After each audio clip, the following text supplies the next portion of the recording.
Setelah penduduk surga menghuni surga, setelah yang paling terakhir keluar dari neraka dan akhirnya diberi nikmat menjadi ahli surga. Dan nikmat ahli surga yang paling rendah, di mana orang yang paling terakhir masuk surga setelah diberi oleh Allah fasilitas di dalam surga, Allah memberikan kepadanya 10 kali lipat harta kekayaan, 30 kali lipat harta kekayaan orang terkaya di dunia, yaitu Nabi Sulaiman alaihissalam. Maka kehidupan pun berjalan seperti itu, tidak ada batas. Manusia sudah menjadi manusia abadi dalam surga.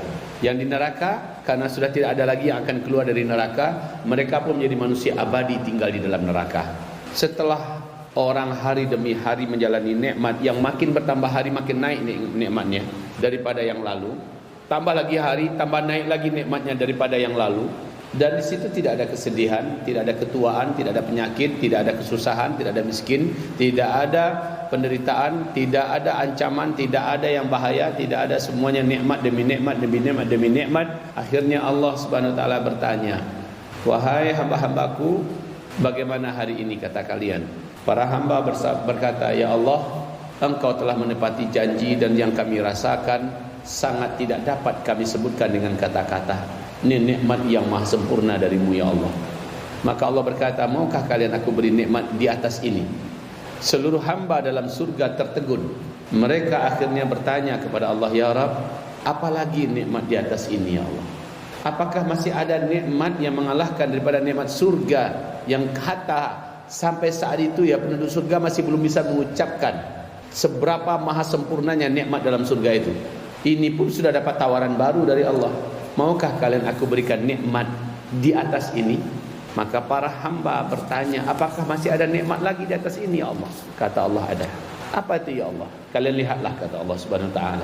Lalu dalam Al-Quran Allah menyebutkan bahwa hadiah tertinggi penduduk surga nanti adalah Allah angkat tirai gaib yang maha kokoh, diangkat oleh Allah antara makhluk dengan zatnya Allah Subhanahu wa taala.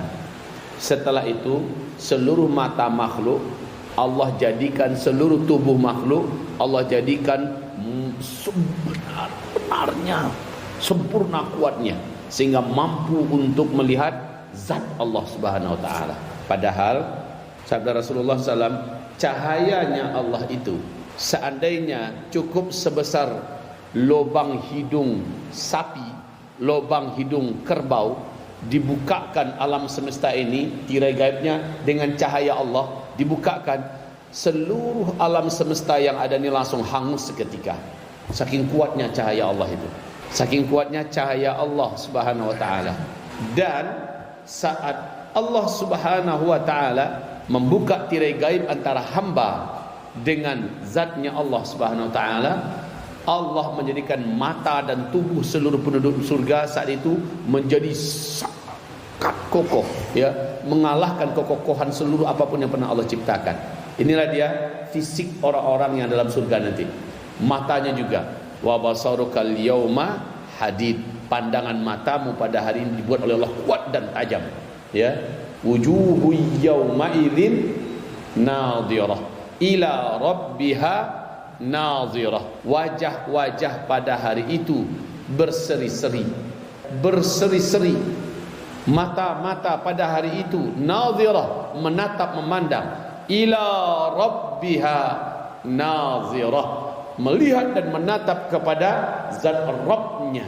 Saat itu seluruh makhluk yang ada dalam surga terpaku bagaikan terpaku kaku bagaikan paku yang telah ditancapkan ke dalam kayu yang sangat dalam, terpaku, terpana, semuanya hanyut dalam kenikmatan, sehingga mereka lupa bahwa mereka adalah ahli surga, sehingga mereka lupa mereka telah merasakan nikmat surga. Dan sehingga mereka mengatakan, "Demi Allah, ya, kami tidak mau dilepaskan dari ini, biar kami tidak ada surga, biar kami tidak di dalam surga, pokoknya kami tidak mau dilepaskan. Ya Allah, jangan sampai Engkau tutup pemandangan ini." Zat Rabb dilihat oleh para makhluk. Dan saat itu seluruh makhluk yang ada dalam surga lupa dengan semua kenikmatan-kenikmatan yang maha sempurna yang ada dalam surga. Dan seluruh penduduk surga memohon pada Allah agar jangan sampai mereka dipisahkan dari menatap zat Allah Subhanahu wa taala.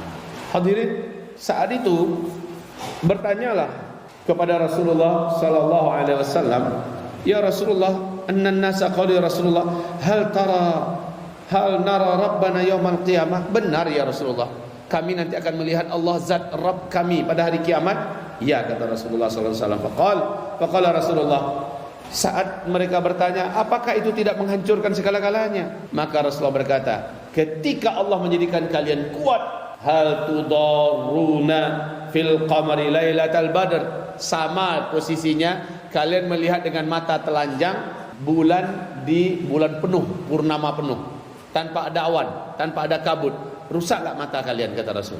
Rusak tak tubuh kalian, kata Rasulullah SAW? Tidak ya Rasulullah, seperti itu Allah jadikan kalian sanggup melihat Allah nanti di dalam surga. Allahu Akbar. Kita melihat pemandangan yang tidak akan pernah tergantikan oleh surga sekalipun.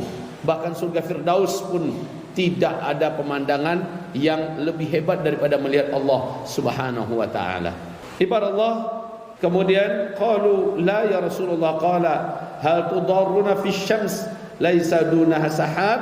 Qalu la ya Rasulullah, qala fa innakum tarawnahu kadzalik.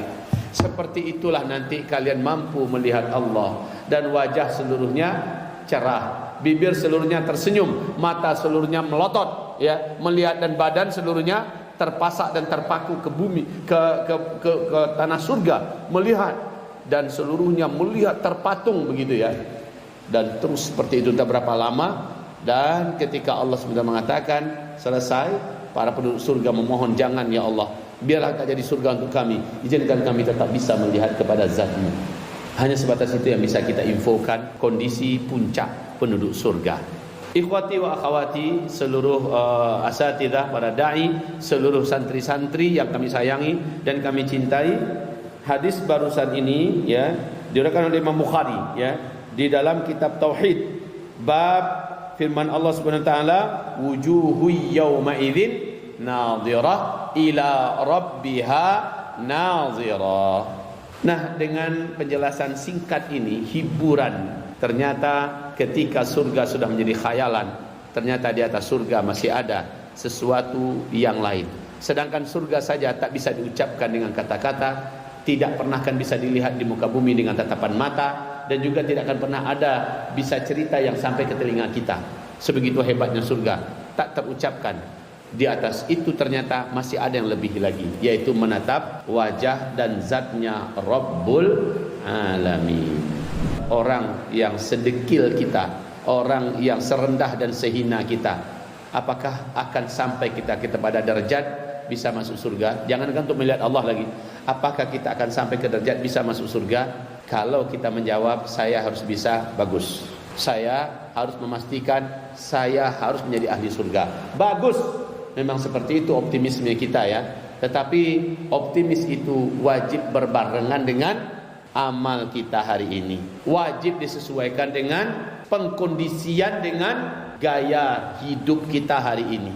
Hidup yang jujur di depan Allah, hidup yang jujur. Kalau puasa betul-betul puasa, kalau sholat betul-betul sholat, kalau ngaji betul-betul ngaji, kalau menuntut ilmu betul-betul menuntut ilmu, ya. Kalau menghadapi musuh betul-betul menghadapi musuh, kalau berinfak betul-betul infak, jujur di depan Allah. Kuncinya cuma satu, jujurlah di depan Allah dan ikhlaslah karena Allah Maha melihat.